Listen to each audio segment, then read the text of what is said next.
Davia Nelson. This is Nikki Silva, and we're the Kitchen Sisters. We do a series of stories on NPR's Morning Edition. Maybe some of you know it. And we just wrote a book about hidden kitchens, and we thought we'd just start today with a little reading from the book and then playing some of the stories and talking about them. A lot of Kitchen Sisters stories are born in taxi cabs. Hidden Kitchens was conceived in the back of a yellow. Davia lives in San Francisco and hates to drive. She started noticing that every time she got into a yellow cab, the driver was from Brazil. And not just from Brazil, but from the same town in Brazil, Goiânia. Inevitably, these cab ride conversations turned to music and food. That's when the story of Jeanette emerged, a woman from their same hometown who comes every day after dark to the abandoned industrial street outside the cab company and sets up a makeshift rolling night kitchen. Hot salgadinhos, bolinhos, pão de queijo. She cooks the food at home. Then by dawn, Jeanette and her blue tent are packed up and gone. Certain stories have kitchen sisters written all over them. This sounded like one. One night, around midnight, we decided to go in search of the secret cab yard kitchen. A driver had given us a sketchy map and told us to park in the cab lot and walk to Jeanette's outpost from there. Just look like you know where you're going, he said, assuring us no one would notice we didn't work for the cab company. Seemed pretty obvious to us. Neither of us is from Goiânia, and no other cabbies in sight were wearing headphones and packing 10 pounds of recording equipment. We walked through the fleet of parked cabs, past the graveyard shift mechanic working on a taxi up on the racks, past the checkout point, and out onto a street in the middle of nowhere. There, under a streetlight in a small blue tarp, 4 drivers were huddled over big plates of food, eating in Portuguese. Brazilian music spilled out of a parked cab. Jeanette, shy and smiling, presided. A hidden kitchen vision. If Jeanette was making rice and beans on this street at midnight, gathering her community like a campfire, who else was out there, cooking on some other corner?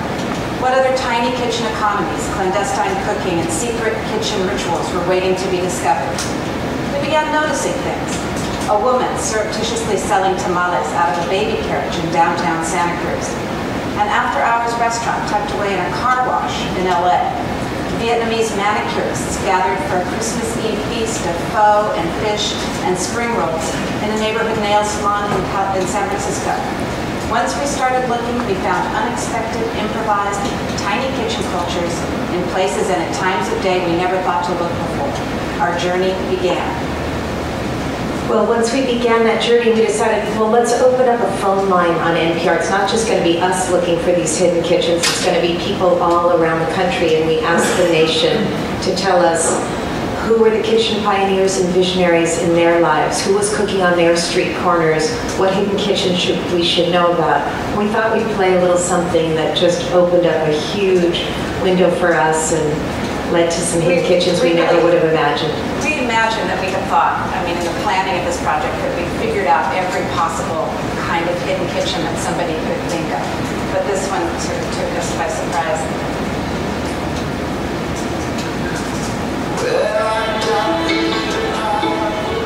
An unexpected kitchen, the George Foreman Grill. Message 23 was received at 1:10 p.m. today. Yes, I'm Margaret Engel, co-author of Food Find. The George Foreman Grill has been an amazing success story as a kitchen appliance, but what I think many people don't realize is that immigrants and low-income people, the people who struggle to even get food on the table because they don't have an official kitchen, and who are using George Foreman grills and the like, and it's a much safer way than a hot plate. That is, to me, the epitome of the hidden kitchen. Wow, what a wonderful start. I never considered it at all. I am George Foreman, 2-time heavyweight champion of the world, former Olympic champion, and king of the grills.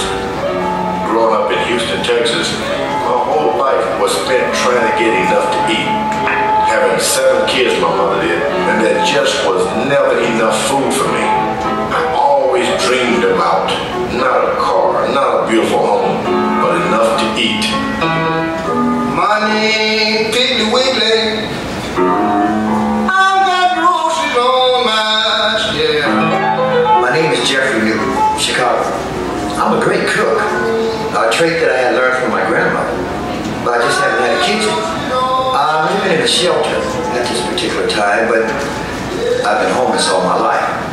I lived under Wacker Drive, where the expressway goes through, and there's about 30 or 40 refrigerator boxes down there.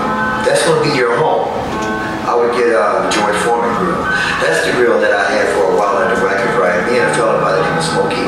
So you just get your long extension cord. They got a lot of electrical plug on the poles down there, and just hook up.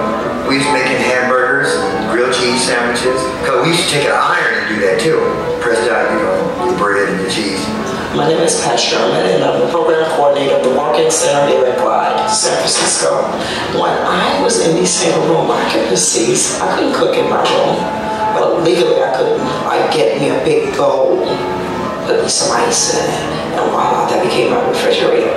Microwaves, toaster ovens, hidden under the bed or in the closet. The George Foreman grill, that's the newest thing. Set off the smoke detectors, and since they come in colors, you know, it just looks like you're getting real fancy in your room decorating.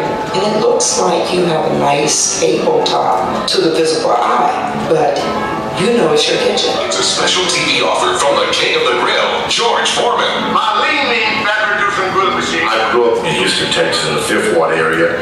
Every day at lunch during the summer days, you hear the parents call the kids in. They would just tell me, okay, go home and eat your lunch. And these people knew I had no food at home. And I'd peep through the window at the kids eating. And the parents would peel the crust off the bread, and I would sit there and just hope they would just throw it out the window for me. Going to school, you go through the lunch line, 26 cents. I couldn't afford that. And I'd sit at the table, and it was so embarrassing. So what I would do, I'd get a greasy bag, blow it up on the way to school to make it look like there was a sandwich in it. Then I'd get to my classroom and say, boy, I ate my lunch. And I learned to disguise my not having food. When you're homeless, you got to find out all these things, you know. It's called trailblazing. You got to blaze the trail, you know. A lot of times we went into the hospital, it was either to sleep or to use the microwave. I think that's one of the things that just has struck us so much through this whole search for hidden kitchens, our little quest for kitchens, is you go to tell a story about food, and really you're telling a story about all the issues that face the culture: immigration, housing, poverty. Underneath these hidden kitchen stories lurk all the big issues. And if we talked about homelessness, or if we talked about immigration, probably few people would listen. But when you suddenly put the George Foreman grill in the mix, it's what we all have in common, food. It's that universal language. We opened up this phone line and we asked people to tell us about their hidden kitchens, and a lot of the messages are in the book. And so, Ben, why don't you come up and join us? We're going to ask you guys to read some of the book with us today, okay? So be prepared. It's a test. You don't warn me. Surprise. Okay. So when we opened up this phone line, we talked a lot about it. And so what's everybody going to tell us about?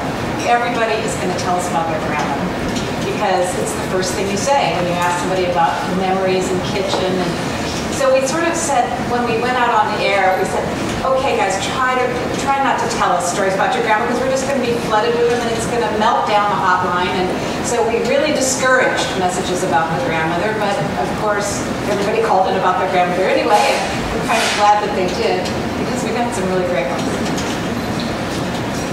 This one's pretty good. Big grandma, little grandma. My name is Douglas Weed. I have a story to tell about my two grandmas' kitchens. There was only one grandma at a time in my family. They rarely saw each other, didn't particularly like each other. I call them Little Grandma and Big Grandma, an accurate reflection of their physical sizes and the food on their tables. They each lived in small, obscure Pennsylvania towns. Little Grandma ate no seeds, no salt, no sugar, refused to make sauces, would not serve jam, berry pies, berry cobbler, berry pancakes. All meat was boiled or baked. Coarse whole wheat bread was served with salt-free oatmeal for breakfast. Lots of plain boiled vegetables, canned sugar-free fruit for dessert. For a little boy in the 1950s, that was a tough assignment. Any meal at Little Grandma's house was a challenge. the solid, oh-so-plain food, and not much of it. Big Grandma, by contrast, produced dinners to die for.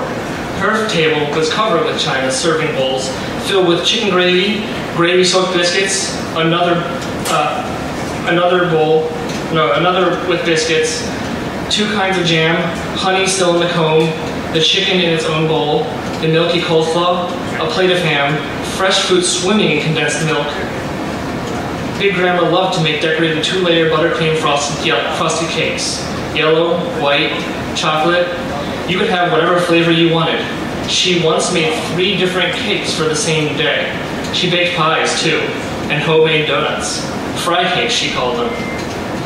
I loved my grandmas. Little Grandma was as sad and troubled as her food was plain. Big Grandma was as happy and as thoughtful as her table was loaded. Both lived into their 80s. Little Grandma died depressed and a bit demented. She lingered. Big Grandma died of high blood pressure and diabetes. A little artery blew up in her head. She fell to the floor dead in mid-sentence. No surprises for either, I suppose. They died as they lived, as they cooked in their nearly identical kitchens.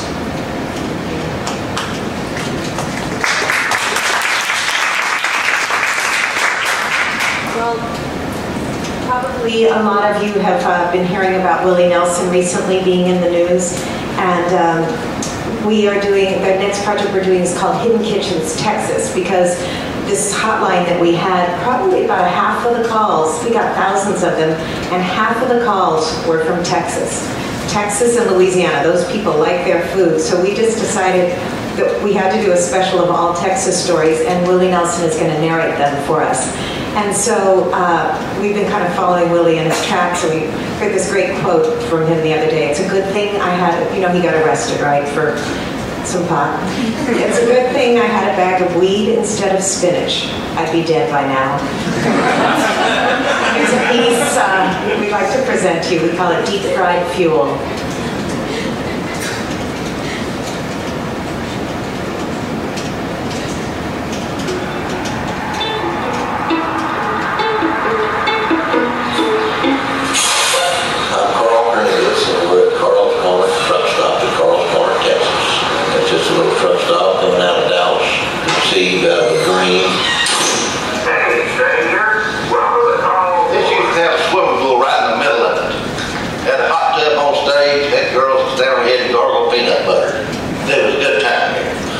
Would you put on number 2 there for me?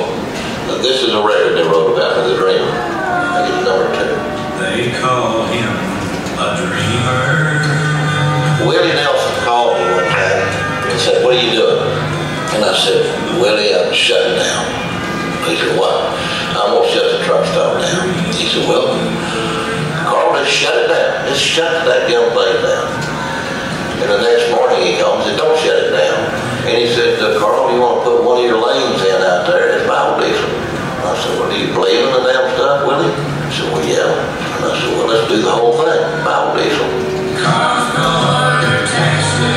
Biodiesel can be made of soybean, it can be made of castor bean or peanut or vegetable oil, anything like that. Sunflower seeds, mustard seed, what is it? They're doing out in California right now. Is that right, Willie? Yeah, and also it can be made out of the grease traps in the restaurants, and they're flying on like ours on in Maui. Willie's wife, Annie, put the bug in his head a few years ago when she saw biodiesel vehicles on Maui. Willie's touring bus runs on vegetable oil and bio-Willie now.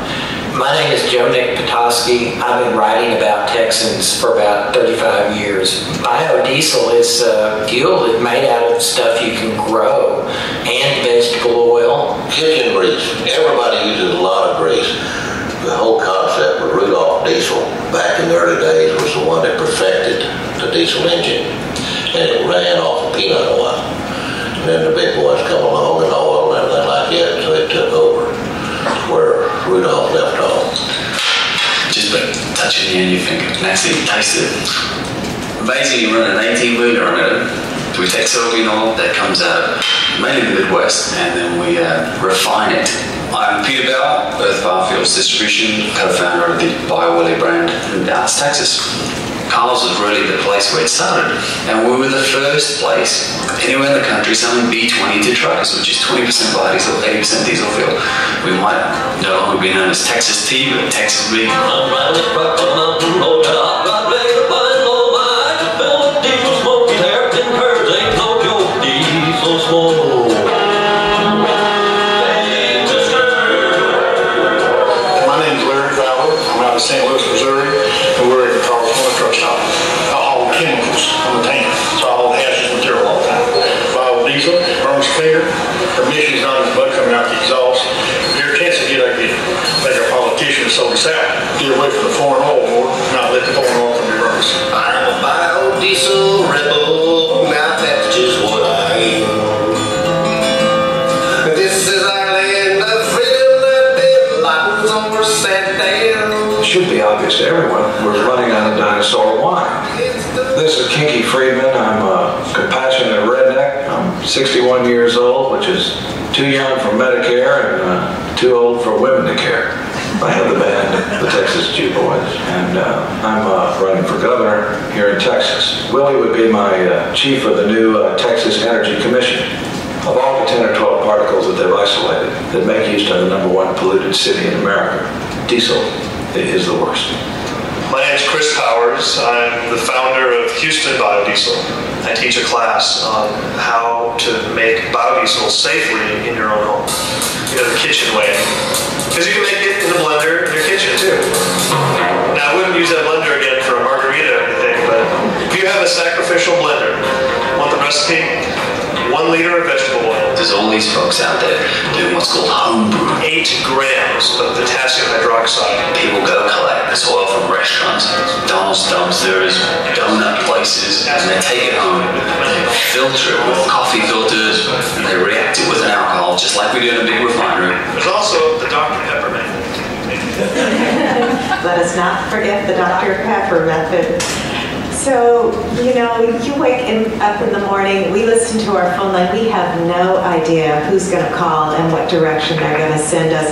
We'd like to invite Robert Morgan, who brought us here today, who cooked the book with his incredible team, the Red and all, Claudia and Myrna and everybody in the Google, do we call it the Google, and Amy, do we call it the Google Kitchen? Google culinary team for this. As I understand it, you said send us a recipe or two, maybe we'll make something. We sent them 4 recipes, they made them all. These are all from the book.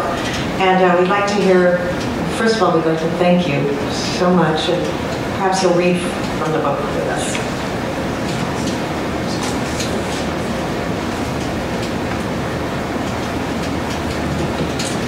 Dear sisters, the Wired Kitchen started in the early 1990s. Wired magazine was conceived as part of a media empire. Remember those days? And everyone was working long, late hours. There were very few places to eat in South Park. And so someone was brought in to make dinner. It eventually grew to 3 meals a day. Conceptually, I think of this as a very high-style soup kitchen, although breakfast is $2 and lunch is $4, and we feed about 40 people a day. And everyone eats here, from editor-in-chief to the newest intern, although not always on a daily basis. Sometimes you just have to leave the building. Not here at Google. The Wired Kitchen is here to let people feel taken care of on a small level. This is Philip Ferrato, chef at Wired Magazine. So, what's different about cooking at Google than the last gig? Better food. Don't you think? Yes, much better food. Better quality, organic. And what's the hidden kitchen within Google? The hidden kitchen within the hidden kitchen of Google? We got about 11 of them now.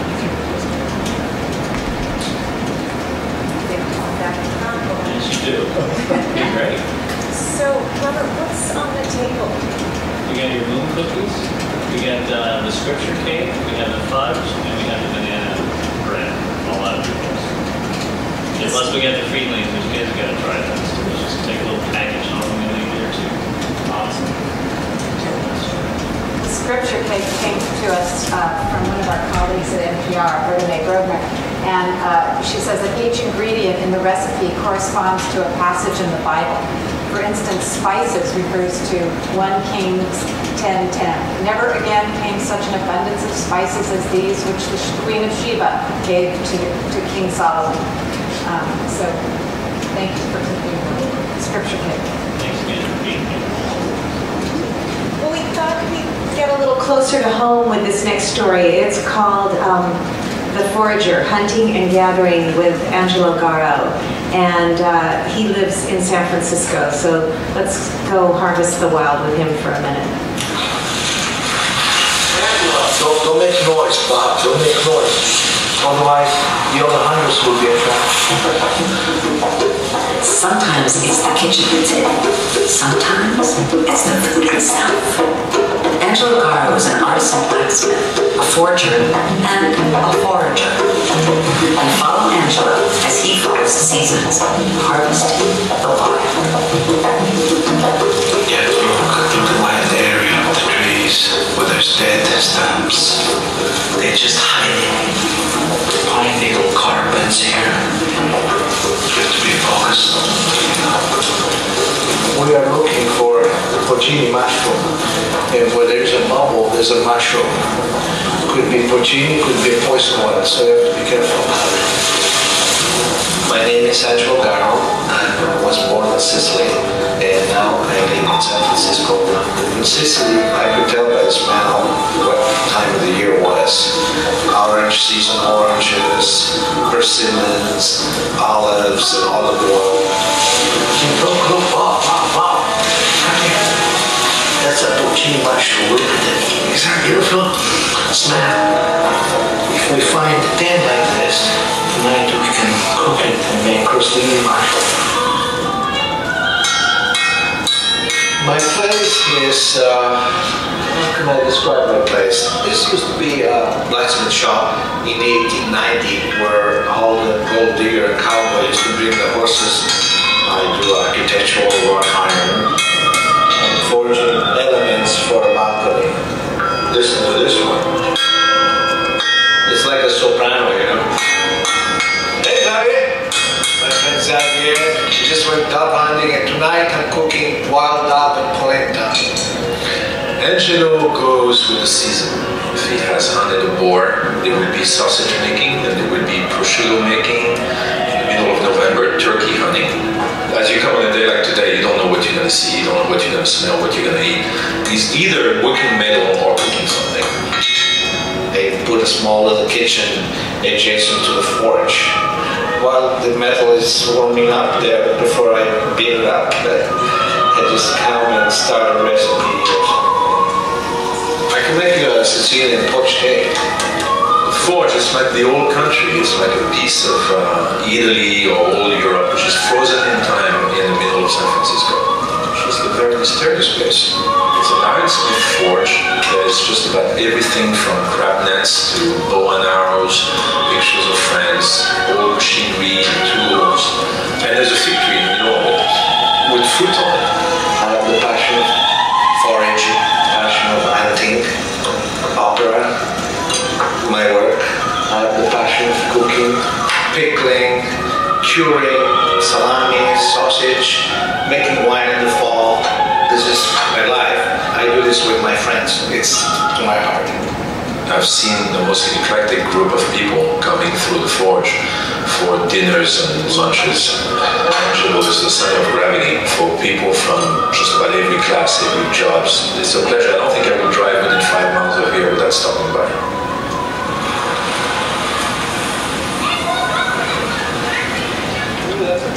You never know how these stories are going to reverberate. We put them out on the air, 22 million people hear them, and the strangest things happen.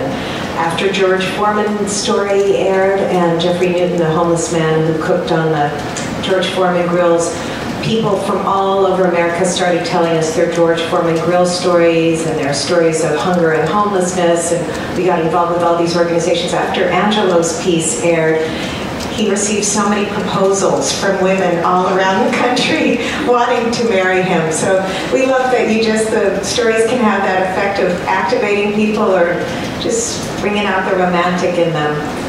This next story, Robert mentioned the pralines that are there that are for you to take home.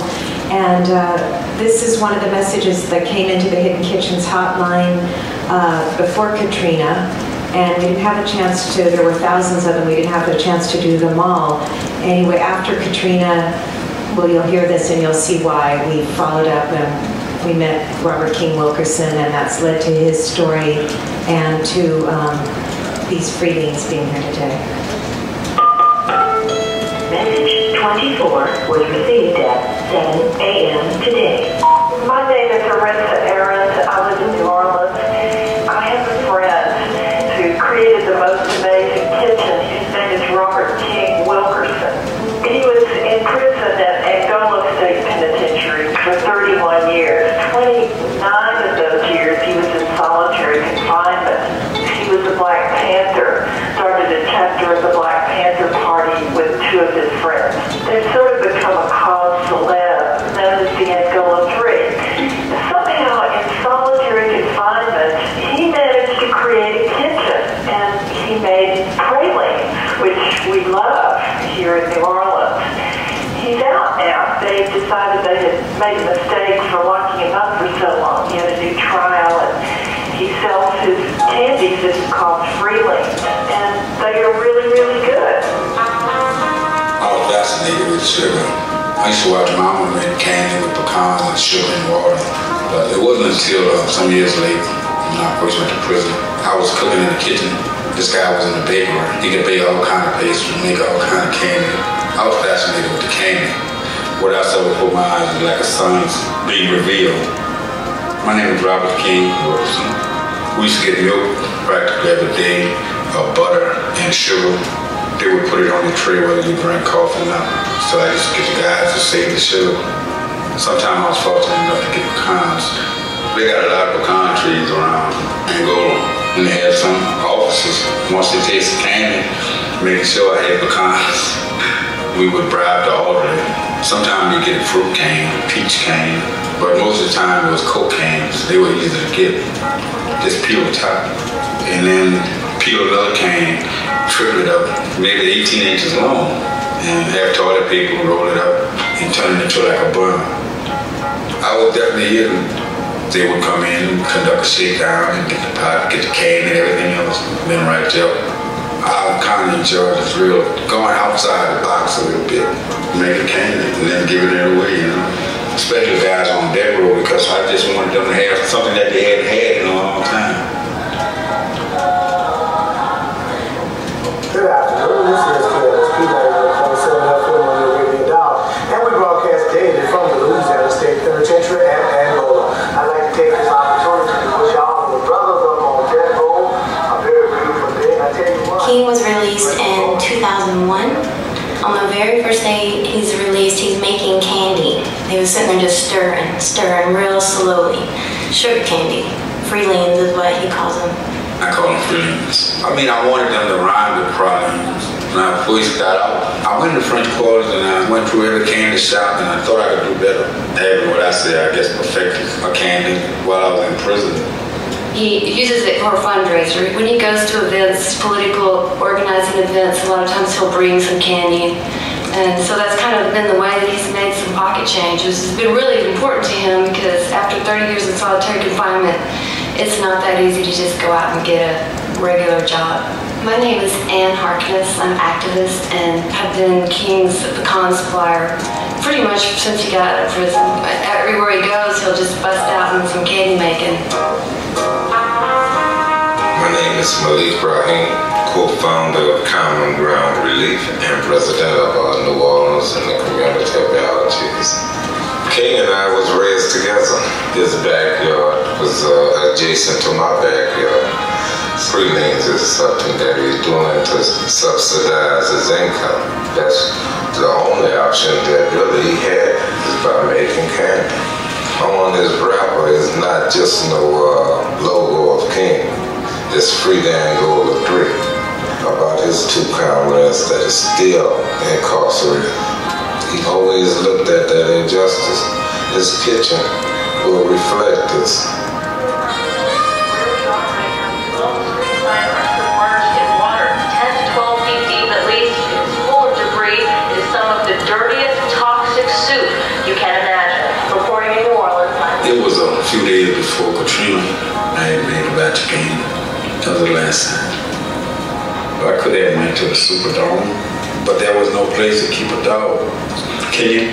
It's the name of my dog. I got her when she fit in the palm of my hand, you know. So I elected to hold tight. There were some people who came by in boats. We exchanged food. I gave mostly candy away. There were dogs screaming and who had been locked up in the house. My neighbor next door had to break in the house, but I sealed it back up. I had to go in there and feed her dogs. She had two, and I had to fight them to feed them. You know, I had been in the water twice to save two birds whose wings had gotten wet. I was hearing about so much death and devastation that was going on around me. I felt imperative that I save a life. I think I cried more in those 16 days that I was in the house after Katrina than I did in 31 years I did in prison. It not only took so much away from me as an individual, it replicated this hundreds of thousands of times. I think candy is a collateral. I'm not doing what I'm doing, keeping focus on the injustices that were taking place in Angola. They're doing so by cooking, making candy, opening up kitchen, can produce money to aid them. So be it. Maybe that's my calling.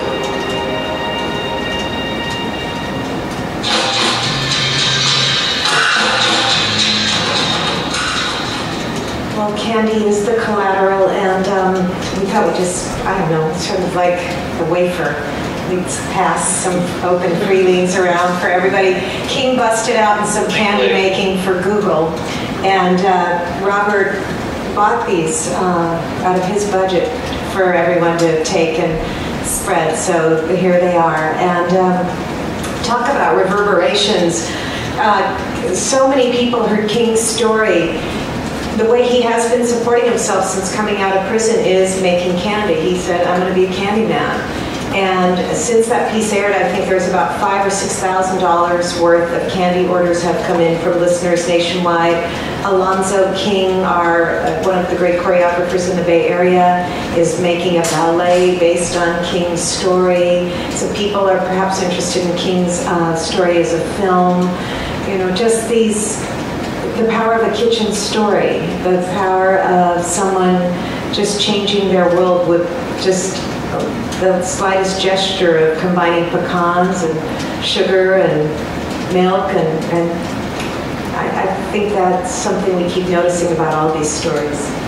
After that piece aired, we got a call from the prison at Angola. Actually, NPR got the call, and they said, you know, we heard the Kitchen Sisters piece about Robert King Wilkerson, and, you know, we love the Kitchen Sisters down here. We'd like to invite to see the hidden kitchens at the prison, because we have this annual rodeo where the guys, the prisoners, actually have a rodeo, and spectators come and watch them, you know, ride the bulls and try and grab the dollar out between the horns and all this wacky stuff.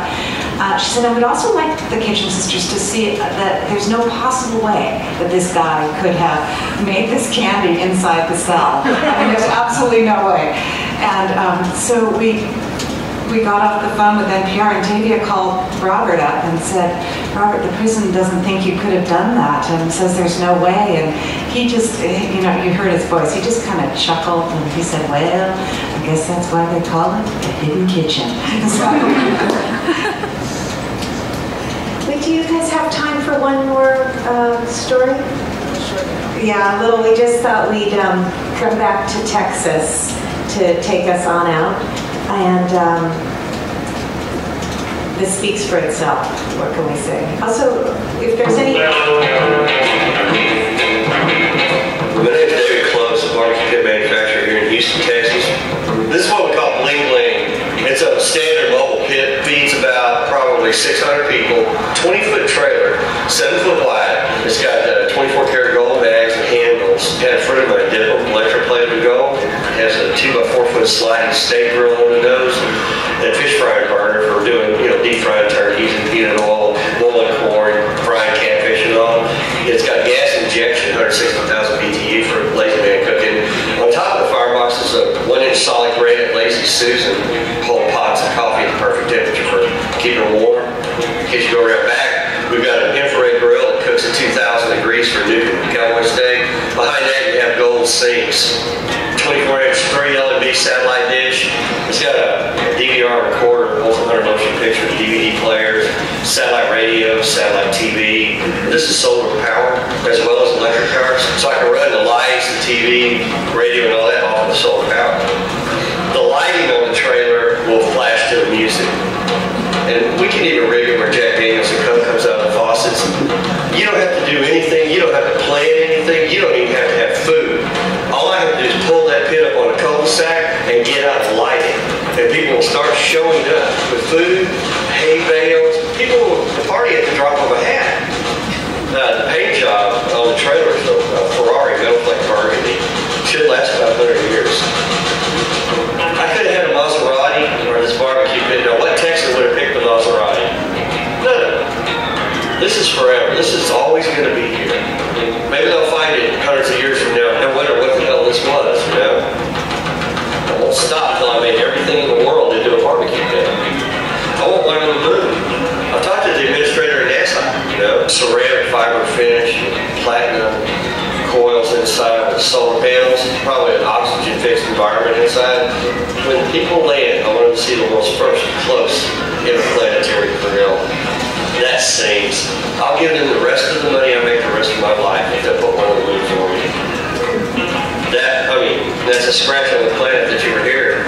The rest of it's moon.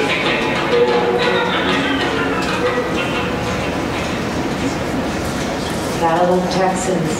So any questions, anything, anyone hidden?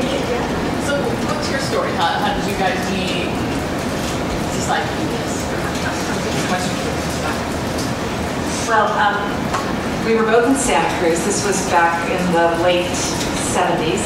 And I was working at the Santa Cruz City Museum of Natural History, and Davia was doing radio. She was actually gathering oral histories of older people, and sort of mutual friends kept saying, you guys have got to meet each other. You're both doing the same thing, you know, seeking stories, and we'd kind of go someplace, and one of us had just been there, you know.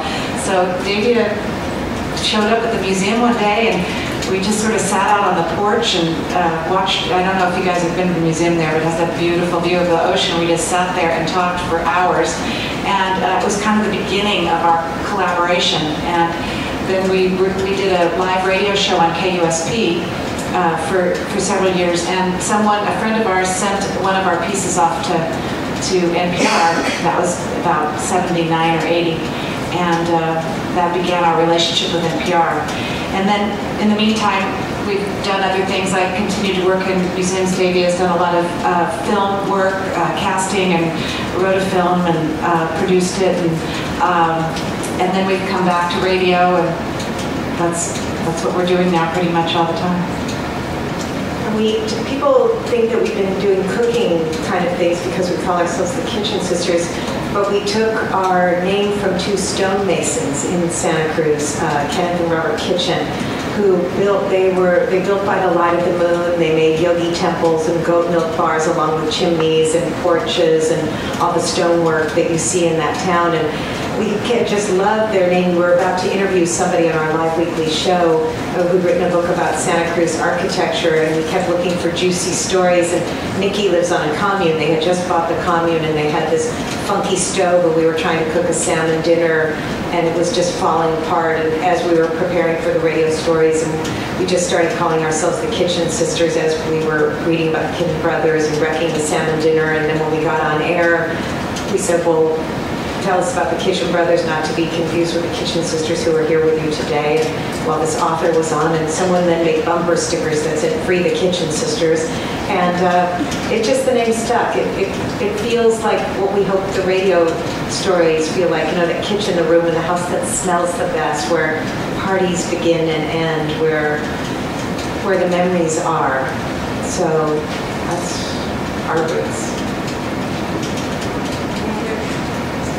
So how do you learn to talk like NPR? We never narrate our stories, so we don't know how to talk like NPR. We don't. Our stories, as you hear them, we're not in them, and we try and just use the music and the sound and the interviews and the archival audio to tell them. How do you feel about how people talk on NPR? They sort of sound the same. It's just very distinct. I mean, you go through dial, and if you're listening to the news, right. It's NPR news just by the sound of it. It's just sort of odd. I think they're like little ducks, and they've imprinted off of Susan Stamper. And she's the mothership, and every woman, you just start hearing Susan's cadences. Just start. But they're slightly shifting as different people have posted since her, but I think she's and Bob Edwards, obviously. How do you find the music to go with your stories? I wanted to either be, in high school I wanted to be the first woman Supreme Court Justice or a DJ.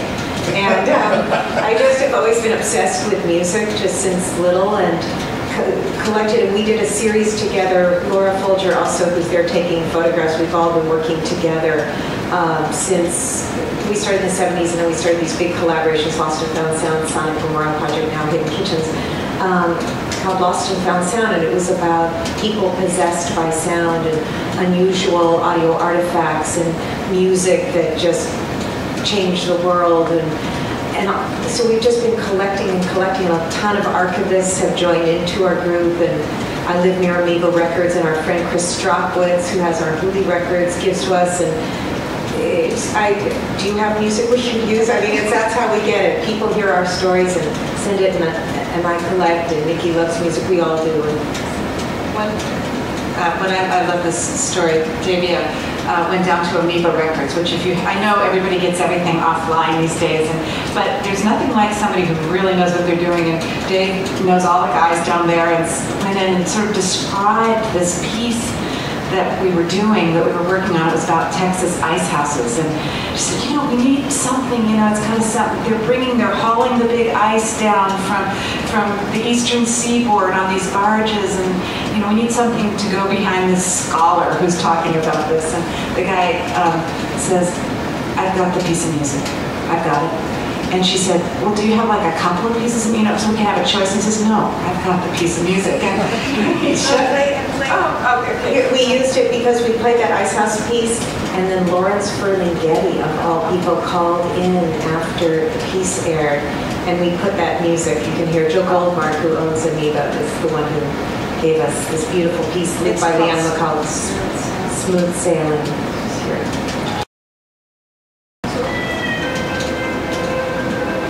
Message 10 was received at 10:30 a.m. today. Hello, this is Lawrence Ferlinghetti.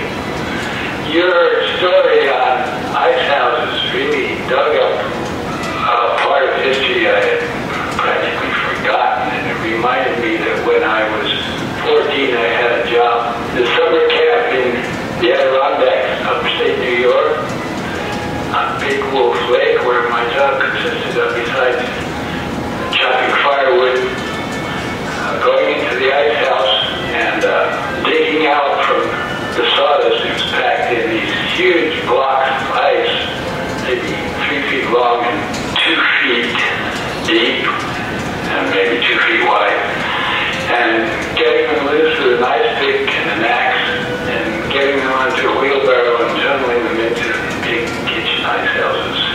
That was the memory I'd forgotten. Thanks a lot. Bye.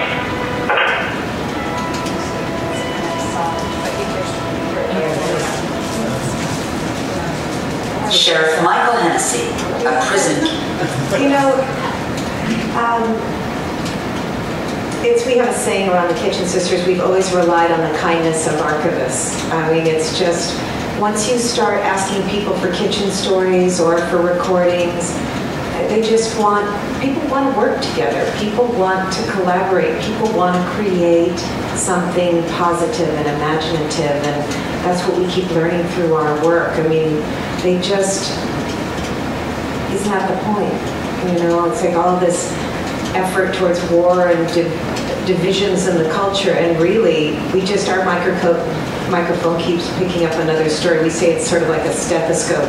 We were doing these hidden kitchen stories during the last presidential election, and everyone was saying, oh, America's so divided, and we're so at each other's throats, and we kept seeing all these people who wanted to feed one another, who wanted to cross the line. Somehow the kitchen stories allowed people to do that, and those are the stories we're interested in and the collaborations we like. Well, thank you so much, everyone, and please take some freebies.